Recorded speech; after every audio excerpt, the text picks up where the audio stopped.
So you're probably wondering what I'm doing.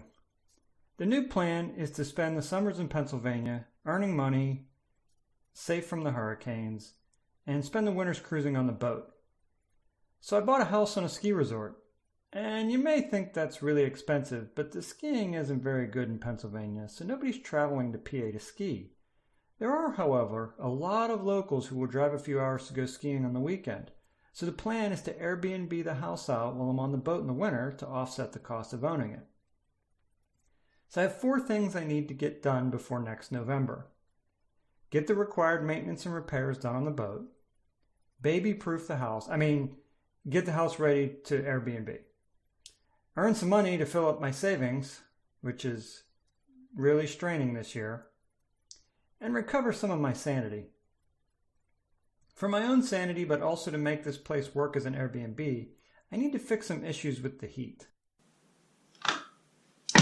I went around and I just figured it'd be a good idea to turn on my baseboard heaters, just make sure everything worked before it got cold. But this controls my baseboard heaters. So I figured I'd set this on 50 degrees and it would only come on if it got really cold one night. I came back a little bit and the heaters were on and heating the room. Now, it was probably 75 degrees up here, so this 50 degrees is clearly not right. I suspect I need to just get a new thermostat. So, I basically went online and was looking at, what kind of things I could buy. And I thought, well, if I'm going to get a thermostat, it'd be nice to get one of these newer smart ones, So it's time for a little Thermostat 101. Analog thermostats, which usually have a dial, come from the factory plus or minus 5 degrees of accuracy, and they lose accuracy the older they get. Digital thermostats, which usually have buttons, come from the factory with plus or minus 1 degree of accuracy, and they generally keep that accuracy for a long time. So you're probably thinking, why don't you buy one of those neat smart thermostats, with the internet and everything? And the problem is if you have a central furnace, even if it's electric, the power that runs that furnace, which is probably in excess of 20,000 watts, doesn't go through the thermostat. A little tenth of a watt signal is sent to the thermostat, and the thermostat uses that signal to tell the furnace to click on the main switches to turn the power on. Most of the thermostats you see are designed to work with that low power system because that's what most people have, because that's all gas furnaces work off of that and all central electric furnaces work off of that.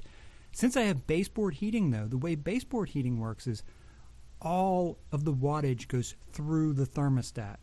As a result, I can't use just any thermostat. And because these baseboard systems are less popular, there's not as many options available. In the case of my master bedroom, I need 4,000 watts to go through the baseboards. If I were to connect anything that's not rated for that, it would just burn out the first time it clicked the power on.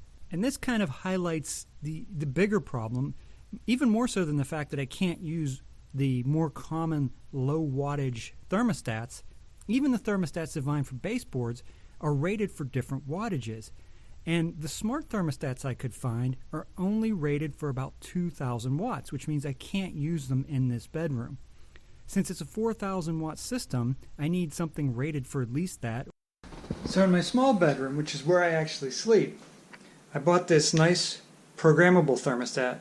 This thermostat's only rated for about 2,500 watts or so, but since this is a small room, the baseboard is only about a 2,000 watt baseboard, so it's plenty.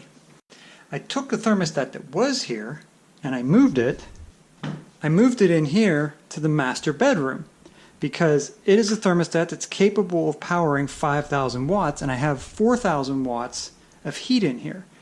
So this thermostat was still reasonably accurate with the dial, so I just moved it in here and reused it. In my office, I replaced the old style analog thermostat with this non-programmable digital one, which is nice because it's digital, so it's very accurate.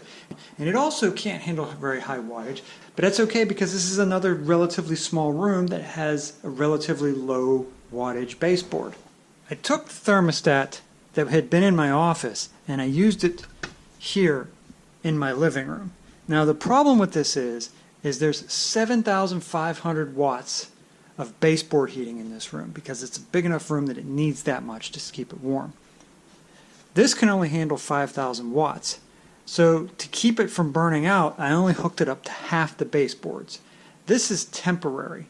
I still haven't found a thermostat system that can power this entire room. But for now, at least I'll have some heat. If it gets really cold outside, it's not going to be able to keep this room comfortable. So I have to come up with a better solution. And this is just a stopgap for now.